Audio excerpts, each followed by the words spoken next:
Cocaine is very similar. It's used as a cold and flu remedy. Also in seasickness medications, in voice lozenges, cocainized snuff. So it's very much a common everyday kind of product. In much the same way as we would use something like paracetamol, Victorians use cocaine to sort of fill that niche as a household remedy. Welcome to the History Extra podcast. Fascinating historical conversations from the makers of BBC History Magazine. Today, we know that cocaine is a dangerous and addictive drug, but that knowledge wasn't shared by those in the past. In this episode, David Musgrove investigates the use of coca leaves and cocaine in late Victorian Britain. He does so in the company of Dr. Douglas Small, author of Cocaine, Literature and Culture. David kicked off the conversation by asking Douglas about an event that's been described as sport's first doping scandal. Well, I mean, was it even a scandal is kind of the underlying question to this. So what we're basically talking about is an event which happened in 1876. And this is an incident where a man named Edward Weston, who is one of the kind of great sporting celebrities of the Victorian age, famous for what we now think of as a pretty bizarre sport, the sport of pedestrianism, which is essentially competitive long-distance walking. And he's an American athlete, and he comes over to Britain to sort of spread his fame and like make a name for himself in Europe. And at one of his first races in the UK, it's revealed that he has been chewing coca leaves to boost his endurance and give himself strength in this 24-hour long marathon race that he's been doing against a British athlete. Regular listeners to the podcast might remember that Weston the Pedestrian featured in my 6-part podcast series on Bob Carlyle, the tiger tamer who went to sea, who did some remarkable feats of pedestrianism himself. So just super quickly, how big was pedestrianism in the 19th century? It sounds so strange to us now, but it's a huge sport. These matches regularly pull in crowds in the thousands or even the tens of thousands. For the start of this match between Weston and William Perkins, who's the kind of championship English walker that Weston is pitted against in this first match, at the London Agricultural Hall, something like 5,000 people turned up to see the start of the race. So this guy, Weston, he says that he chews coca leaves. So we're going to have to just stop a second. What are coca leaves? What's the difference between coca leaves and cocaine, the drug that is so famous today? Sure. So the coca bush is the raw source, essentially, of cocaine. And cocaine itself, it should be said, is incredibly orders of magnitude stronger than coca leaves. But the coca bush itself is actually a relatively plain looking plant. It normally grows to about sort of 2 meters high. It grows in tropical environments throughout South America, and nowadays it's also cultivated in parts of Indonesia and stuff as well. And yeah, essentially it's the leaves are processed to produce cocaine. Okay, so you've said that it's grown in South America. It grows in tropical environments there. What's the backstory here of the way that coca leaves were transferred to America and Europe? So to go back to the beginning, as it were, coca leaves have been chewed both recreationally and as a kind of stimulant to help with work and to help with endurance throughout large parts of South America for thousands of years. They're very integral to the cultural life of the Incan Empire before the Spanish conquest. They have an enormous kind of cultural and religious significance for the Inca people. They're quite a key part of, for instance, the sort of Capacocha sacrificial ritual, which is one of the most elaborate significant sacrificial rituals that the Incan Empire performs. This is a system of child sacrifice, which is usually done to coincide either with the ascent of a new Incan emperor or to coincide with some particularly severe natural disaster. But prior to sacrifice, they're both given coca leaves, and coca itself forms part of the offerings that are given to the gods in those sacrifices. So coca has a really integral part in the religious life of the Incan state. It's also used throughout Incan civilization. It's given to workers on state-run projects. It's grown on state-owned plantations. Some historians have suggested that a large part of why the Incan Empire initially has to expand into areas to the north and to the east of Cuzco is to find more suitable land for the cultivation of coca. So it's an extremely important plant for them. And this sort of continues after the Spanish conquest of the Incan Empire. The Spanish initially are very suspicious of coca, partly because they identify it correctly as part of Incan religious life. But eventually, the Spanish Empire cottons onto the fact that coca is simply too bound up with the life of the former Incan civilization to be easily done away with, and also that it's a profitable cash crop in and of itself. So they begin to cultivate it and to sort of use it in much the same way as the Incans had done previously. And that's a little while ago that story is happening. We're into the 19th century with the story that we're talking about now. How remarkable was it that this sportsman was using coca? Was it a completely surprising thing, or would people have been aware of coca leaves and the sort of thing that they might offer to a sports person? Sure. So, coca in Europe is actually quite an interesting story. This is really cutting edge research. There's just been a paper published by a team at the University of Milan who have discovered for the first time evidence of coca leaves being imported back into Europe much, much earlier than we ever thought they were, as early as about year 1600. And they've done this through testing bodies in the crypt of one of the major monastic hospitals in Milan. Mm-hmm. And thanks to forensic analysis of those bodies, they discovered that previously we sort of assumed that this wasn't really happening until much later, but now we do have hard evidence that the Spanish were importing coca leaves, at least in certain amounts, into Europe very early on in the 1600s. We have some English language sources that talk about coca leaves from the 1660s, and so we kind of know that they were known about, but coca leaves don't travel very well. So it is difficult until you start to get steamships and regular transatlantic travel, reliable, fast transatlantic travel, for coca to be imported en masse into Europe. Throughout the 1850s, 1860s, you get some mentions of it. It's certainly available in London because we have written sources documenting people buying coca leaves and using them on a much more kind of individual basis prior to Weston really making them like a famous commodity and making them like something that was a household name, essentially. Okay, right. Well, let's get into this story then. So it's the 1870s. We've got this super famous sportsman engaged in this media frenzy, this big walking event, loads of people looking at it, loads of people reporting on it. What do we know about what he does and his usage of coca leaves in the event? What happens is that as part of the publicity for the event, Weston, it should be said, is a magnificent self-promoter. He's a friend of P.T. Barnum's, so he has a great sense of how to sort of appear as not just a sportsman, but as a kind of sporting spectacle. So as part of the publicity for this event, he invites a lot of medical professionals to come and kind of observe him and take measurements of him while he's competing in the race. And this is bound up with one of the great questions of Victorian medicine, which is like, how does the body actually convert food into energy and into muscle? So there's a kind of scientific contingent present at the race. And one of those observers, a guy by the name of Ashburton Thompson, is the person who sort of notices that Weston is, he says, kind of like chewing something. And he asks him about this, and it's confirmed. Weston sort of admits that he's chewing this substance called coca. Now, this actually produces a kind of slightly strange, scandal. Not the scandal we would expect, which is he might be using a performance-enhancing substance, but it creates a kind of scandal where people are concerned about the implications of this for the scientific tests.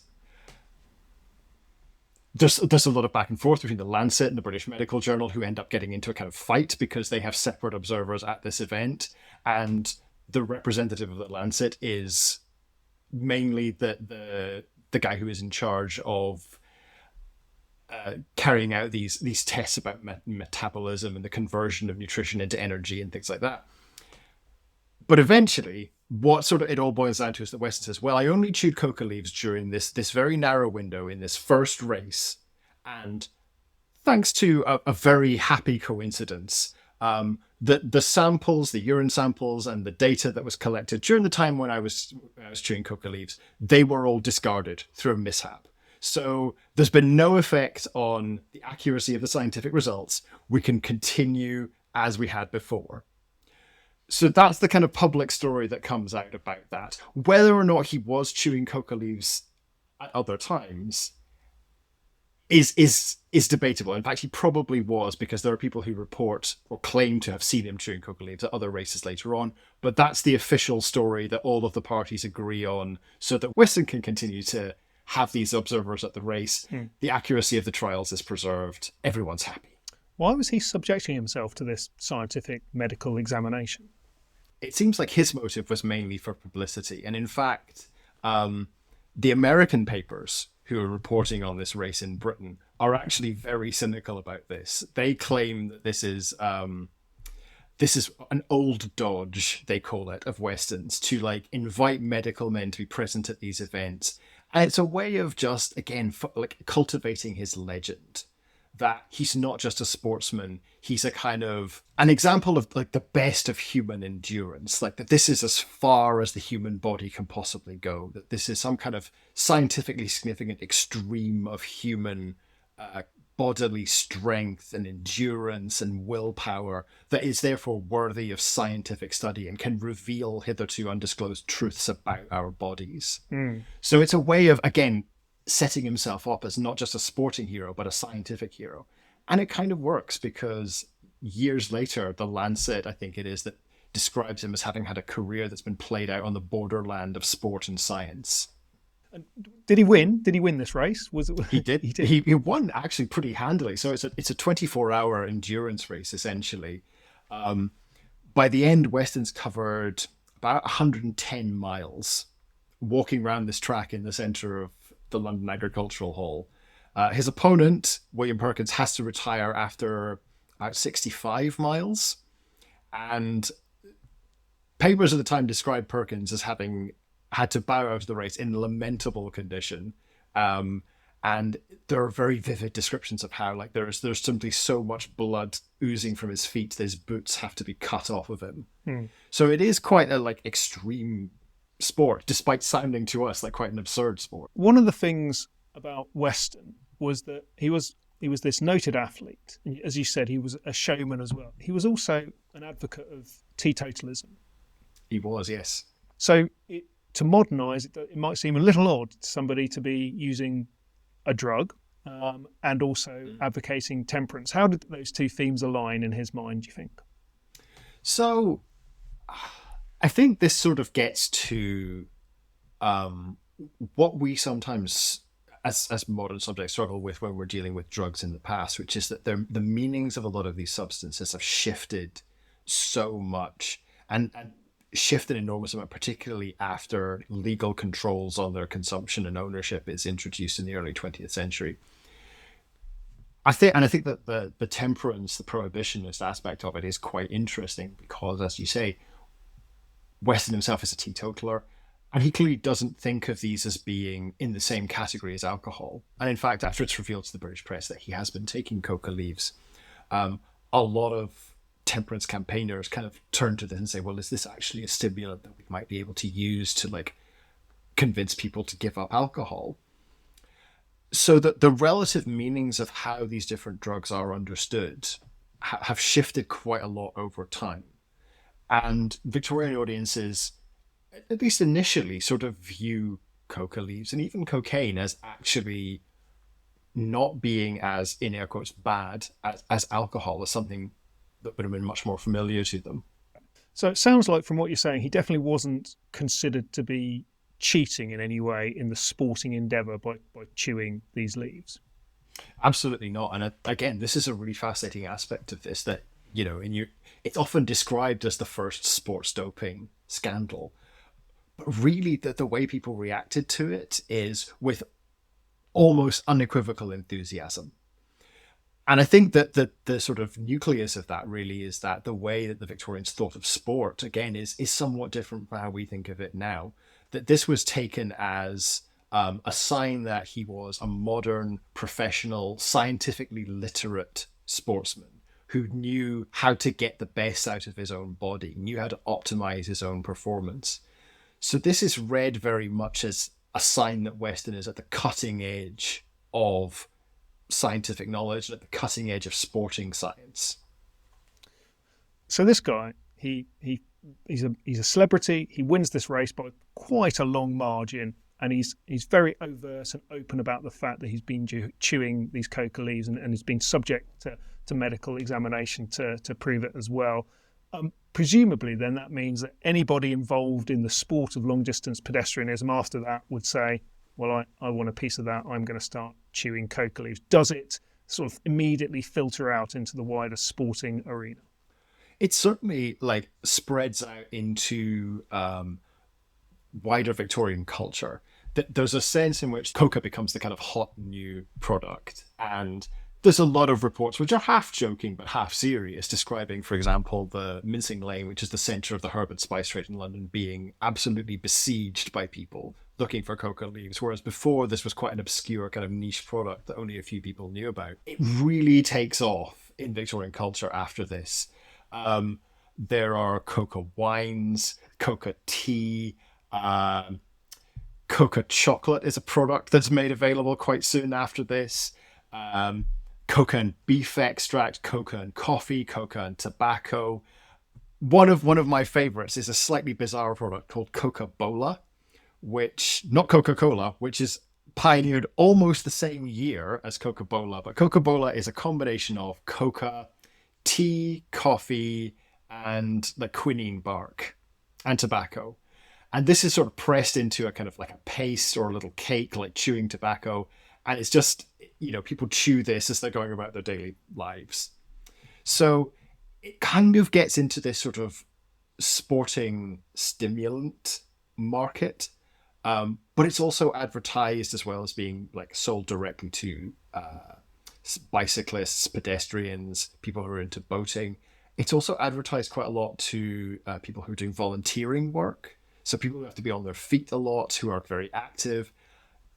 Up north in sort of like coal country, interestingly, you get a lot of local chemists specifically targeting colliers in their marketing for this product and describing coca as the collier's friend, which is a kind of an interesting repeat in some ways of the way it was used in Incan civilization as an aid to like hard manual labor. So it really spreads quite quickly through Victorian society and becomes not completely run of the mill, but like a product that's very widely used by a lot of different sectors of society. That's really interesting. So this is the 1870s, 1880s. These would be like the peak decades of coca leaves. Yeah, it's almost the Lucozade of Victorian Britain. It's that common as a substance that people would have been familiar with.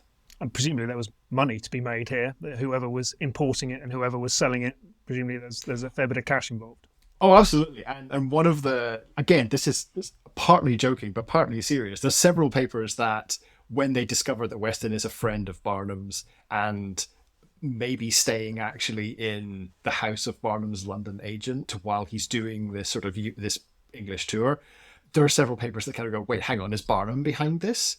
Is this his plan to like corner the market in coca and make another fortune from this product? So there is a sense that it has the potential to be very profitable, and certainly one of the major brands of coca wine called Van Mariani, that is immensely popular and generates huge amounts of money and is sold and advertised to all sorts of contemporary celebrities, like Arthur Conan Doyle apparently likes it.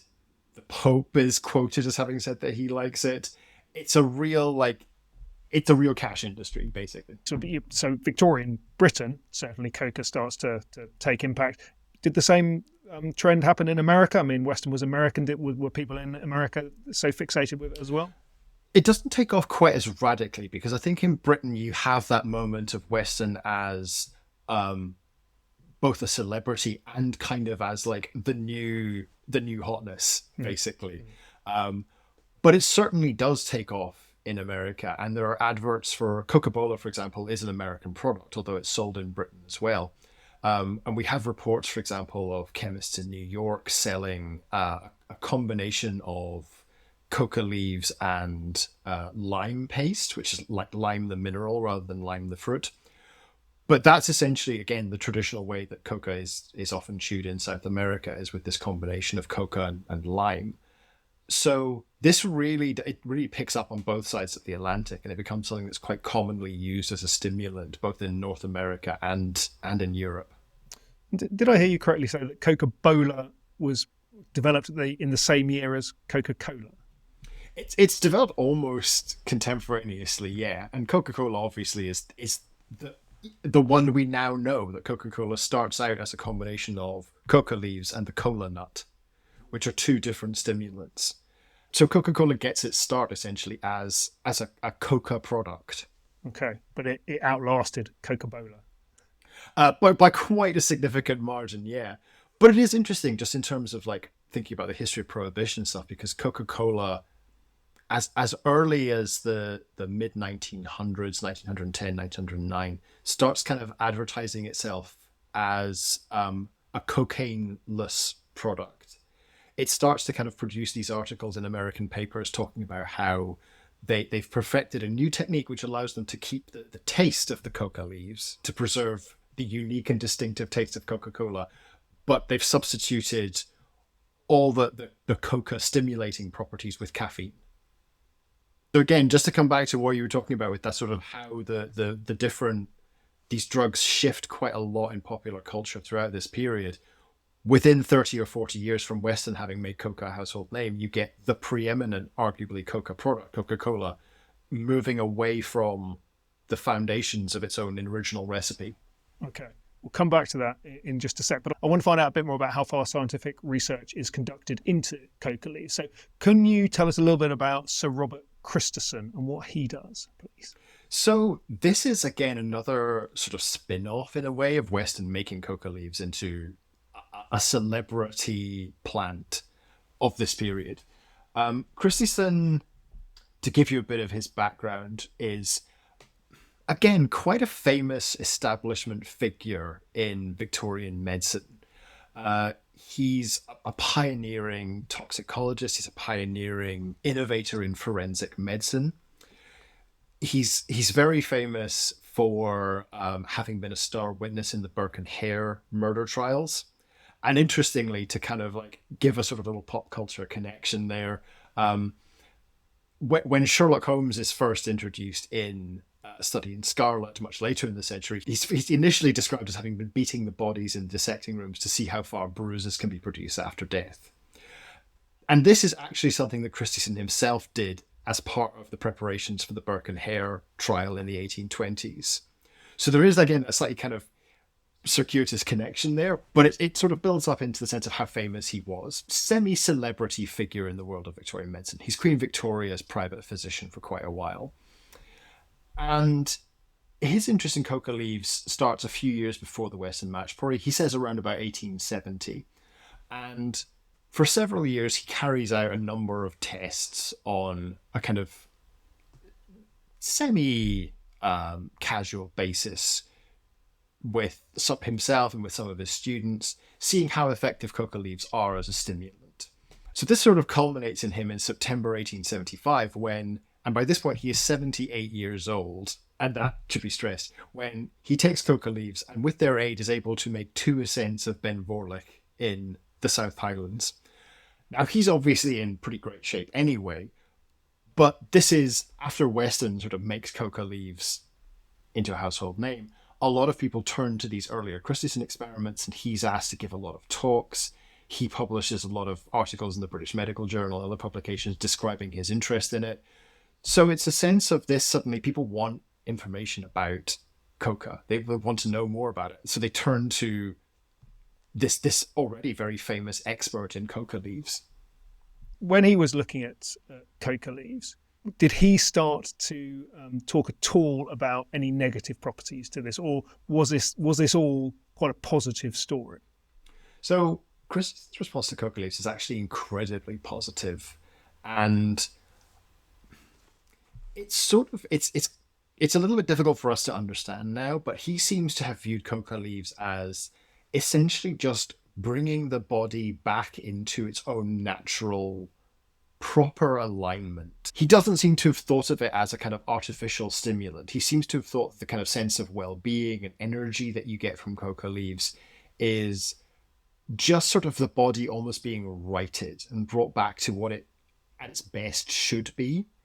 And this is kind of an interesting quality because you sort of see this reflected in a lot of the ways in which coca leaves are advertised to Victorian consumers and the way in which a lot of other Victorian users write about their experiences with them.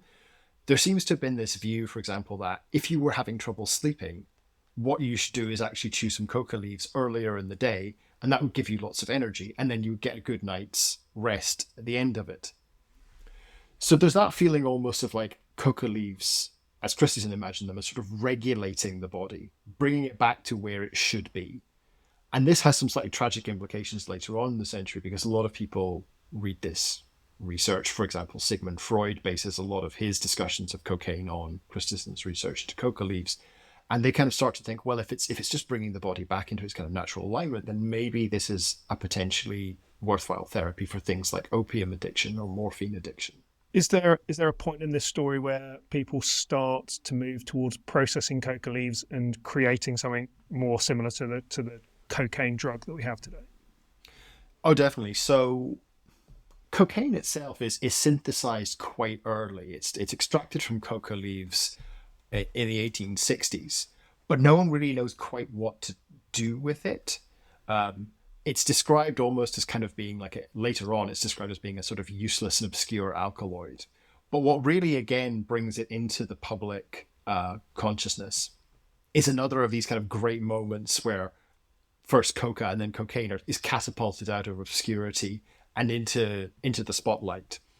And what really shifts the discourse around cocaine is the fact that in 1884, it's discovered that it can be used as the first local anesthetic. And again, that doesn't sound like a huge deal to us now, but you've got to remember that prior to this, the Victorian surgical community had been forced to rely on general anesthetics like chloroform and ether, which, while they're effective, are not 100% reliable. People die not infrequently under chloroform anesthesia.